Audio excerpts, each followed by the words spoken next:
We have gotten beaten over time, and while there was a lot of laughter when those stories were being told, I could clearly see that there's a fine line between laughing and crying, and I knew that it was time for me to write a book about handling the situation.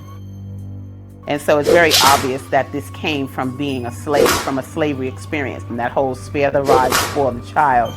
The shepherd did not beat the sheep with the rod. He guided them with the rod. And so it is just obvious that that came from a slavery experience, and we have to know how to differentiate those things and then just use some discernment in terms of doing what's best for our children and not breaking their spirits. With regards to how we discipline our children, first of all, I always tell people that discipline, if you look at the etymology of the word, it comes from disciplina, which is the Latin root meaning teach. And so when you discipline a child, you are teaching them. But when you use corporal punishment and you hit our children, you're not teaching them anything. They're actually not going to do it again out of fear. They're not doing it out of reason. The frustration that we feel from being powerless in a society and all of the things that come along with that, those issues are not to be taken out on our children when we get home.